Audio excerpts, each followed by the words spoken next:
Unique English education চ্যানেলে সকলকে স্বাগত। আজ চলে আমরা নতুন একটা ভিডিও নিয়ে এবং আজকের এই ভিডিওতে আমরা কিছু স্পটিং এরর বা স্পট দ্য এররগুলোকে আমরা এই ভিডিওতে সংক্ষেপে আলোচনা করার চেষ্টা করব এবং বিস্তারিতভাবে এই ভিডিওগুলোকে জানার জন্য প্রথম থেকে শেষ পর্যন্ত সঙ্গে থাকো। ভিডিওটি অবশ্যই ইন্টারেস্টিং হতে চলেছে, সুতরাং আর আমার চ্যানেলে যারা নতুন তাদেরকে বলবো অবশ্যই চ্যানেলটিকে সাবস্ক্রাইব করে বেল আইকন অন করো, যাতে অল নোটিফিকেশন তোমাদের কাছে পৌঁছে যায় এবং সবার আগে তোমরা এই ভিডিওগুলোকে উপভোগ করতে পারো। তো দেরি না করে চলো শুরু করি আজকের স্পটিং এরর। অর্থাৎ ইংরেজি বাক্যগুলোতে কিছু কিছু সেন্টেন্স থাকে, যে সেন্টেন্সগুলোকে আমরা কিছু না কিছু সাধারণ কিছু ভুল থেকে যায়, অর্থাৎ কিছু না কিছু একটুর জন্য ভুল হতে পারে। তো সেই সেন্টেন্সগুলোকে আমরা এই ভিডিওর মাধ্যমে জানার চেষ্টা করবো যে সেগুলোকে আমরা কিভাবে মানে এরর পার্টটা অর্থাৎ ভুল অংশটিকে আমরা বাছাই করতে পারবো বা আইডেন্টিফাই করতে পারবো। সুতরাং চলো ভিডিও শুরু করা যাক। তো ১ নম্বর কোশ্চেন আমি নিয়েছি, he is used to get up early. মানে সে কি করে, সে হচ্ছে মানে সকাল সকাল ঘুম থেকে ওঠায় সে অভ্যস্ত, এই কথাটা বলা হয়েছে এখানে। তো এখানে দেখো, এখানে যে ইউজড টু রয়েছে, ইউজড টু একটা শব্দ, ইউজ টু এর অর্থ কি, আমরা কোনো কাজে যদি অভ্যস্ত হয়ে থাকি তো সেসব ক্ষেত্রে আমরা ইউজ টুকে ব্যবহার করে থাকি। সুতরাং এখানে ইউজ টু শব্দটার পরে যে ভার্ব আসে, অর্থাৎ দেখো এখানে ইউজ টু এর পরে এখানে গেট রয়েছে ভার্ব। তো এই যে ইউজড টু, এই ইউজ টু এর পরে যে ভার্বটি থাকে, মনে রাখবে ভার্বের সঙ্গে আমরা আইএনজি ফর্ম বা যেটাকে আমরা কন্টিনিউয়াস ফর্ম বলে থাকি, তো এখানে আইএনজি ফর্ম হবে। তাহলে এর সঠিক অ্যান্সার কি হবে? এর সঠিক অ্যান্সারটি আমাদের হয়ে যাবে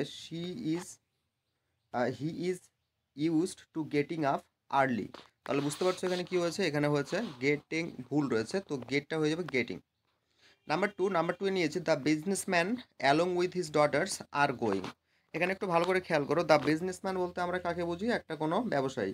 তো বিজনেসম্যানটা কি করেছে? অ্যালং উইথ হিজ ডটার্স, মানে তার যে মেয়েরা রয়েছে তার মেয়েদের সঙ্গে আর গোয়িং সে যাচ্ছে। তাহলে এখানে দেখো এই যে আর যে বি ভার্বটা রয়েছে না, এই আর বি ভার্ব, তো আর বি ভার্বটাকে কাকে দেখে বসেছে? এটা এই তার তিনটে ডটার্সকে দেখে নয়, এটা আমাদের বসবে দ্য বিজনেসম্যান যে শব্দটি রয়েছে এই শব্দটির আহ, পরিপ্রেক্ষিতে। সুতরাং দ্য বিজনেসম্যান যেহেতু সিঙ্গুলার, তাই আমরা এইখানে এই যে শব্দটি আর রয়েছে আর আমাদের ভুল। তাহলে সঠিক অ্যান্সার কি হবে? The businessman along with his daughters, আর এখানে হয়ে যাবে আমাদের ইজ গোয়িং। এখানে হয়ে গেল আর এর পরিবর্তে ইজ গোয়িং। নেক্সট নম্বর দেখি চলো কি বলেছে, he is enough strong two lift the stone. মানে কি, সে যথেষ্ট শক্তিশালী, টু লিফট দ্য স্টোন মানে কি, পাথরটি তুলতে বা চাটতে। সুতরাং এখানে দেখো এনাফ শব্দটি রয়েছে এবং তারপরে স্ট্রং রয়েছে।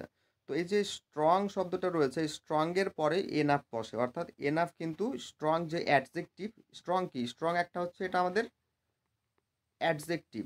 তো অ্যাডজেক্টিভের পরে সবসময় এনাফ শব্দটি বসে, মাথায় রাখবে এনাফ শব্দটি কিন্তু অ্যাডজেক্টিভের পরেই বসে। Number 4, my mother is in bad mood. মানে কি, আমার মা বলা হয়েছে কি ব্যাড মুডে রয়েছে, ইজ ইন ব্যাড মুড মানে খারাপ মুডে রয়েছে। সুতরাং এখানে দেখো, এখানে যে এই যে ব্যাড মুড রয়েছে না, ব্যাড মুডের এখানে একটা কোনো কিছু আমাদের মনে হচ্ছে না যে এখানে একটা কোনো কিছু মানে কোনো একটা পার্ট ছাড়া রয়েছে। তো এটা কি হবে? My mother is in a bad mood, কারণ যে মুড শব্দটি রয়েছে এই মুড শব্দটি হলো কি, এটা কাউন্টেবল একটা নাউন। সুতরাং কাউন্টেবল নাউনের আগে আমাদেরকে এ ব্যবহার করতে হয়। সুতরাং এর সঠিক অ্যান্সার হয়ে যাবে my mother is in a bad mood. চলো নেক্সট নম্বর দেখা যাক, নেক্সট নম্বরে কি বলা হয়েছে। নেক্সট নম্বর রয়েছে, this is the most unique idea. অর্থাৎ এই যে আইডিয়াটা রয়েছে না, আইডিয়াটা হচ্ছে মোস্ট ইউনিক আইডিয়া, সব থেকে বেশি ইউনিক। মানে ইউনিক মানে কি আমরা জানি অতুলনীয়, অর্থাৎ যার কোনো তুলনা হয় না সেরকম একটা। অর্থাৎ এই মোস্ট শব্দটির অর্থ হচ্ছে কি, ইউনিক শব্দটির অর্থ কি আমরা জানি একমাত্র। তো ইউনিক শব্দটির অর্থ যদি একমাত্র হয়, তাহলে একটু ভেবে দেখো, এখানে ইউনিকের আগে আমরা কি মোস্টকে ব্যবহার করতে পারবো? ইউনিকের আগে আমরা মোস্টকে ব্যবহার করতে পারবো না। তাহলে মোস্টকে ব্যবহার করলে এটা কি হবে? এটা আমাদের ভুল হয়ে যাবে। সুতরাং এখান থেকে আমাদেরকে রিমুভ করতে হবে এই মোস্ট শব্দটি, অর্থাৎ সঠিক অ্যান্সারটি হয়ে যাবে this is the unique idea. Next নম্বরে দেখো, I have visited Delhi last year. অর্থাৎ গত বছর আমি দিল্লি পরিদর্শন করেছিলাম। সুতরাং এখানে দিল্লিকে দেখো লাস্ট ইয়ার, এখানে ভালো করে খেয়াল করো যে লাস্ট ইয়ার কি একটা নির্দিষ্ট সময়ের কথা বলা হয়েছে, গত বছর সময়কালটা নির্দিষ্ট কথা বলা হয়েছে। তো লাস্ট ইয়ার যখন নির্দিষ্ট তখন সেক্ষেত্রে আমরা কি করি, সেই যে বাক্যটা রয়েছে না সেই বাক্যটার আমরা সিম্পল পাস্ট করে থাকি।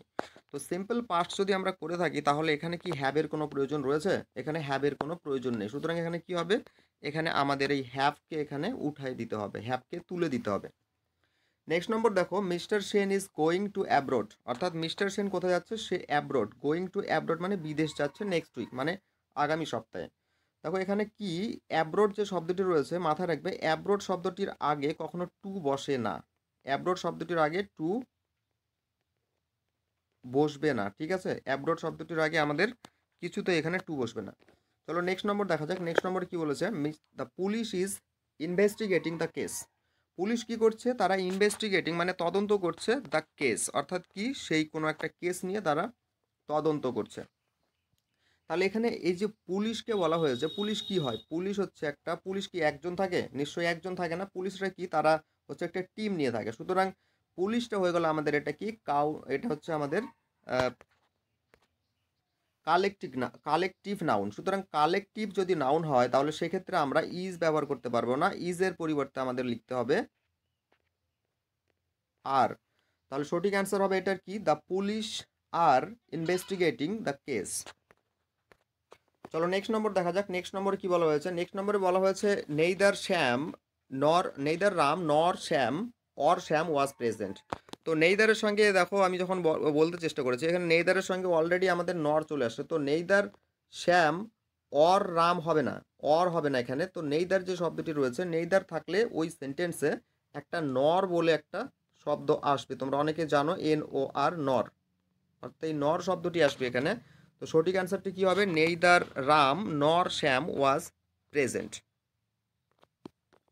চলো নেক্সট নম্বরে চলে যাওয়া যাক। নেক্সট নম্বরে কি রয়েছে, she resembles with her mother, মানে শি মানে কি সে একটা, অর্থাৎ কোনো একটা মেয়ের কথা বলা হয়েছে, অর্থাৎ ফিমেলের কথা বলা হয়েছে। সুতরাং she resembles with her mother মানে সে তার মায়ের মতো হয়েছে, মানে তার মায়ের সদৃশ হয়েছে।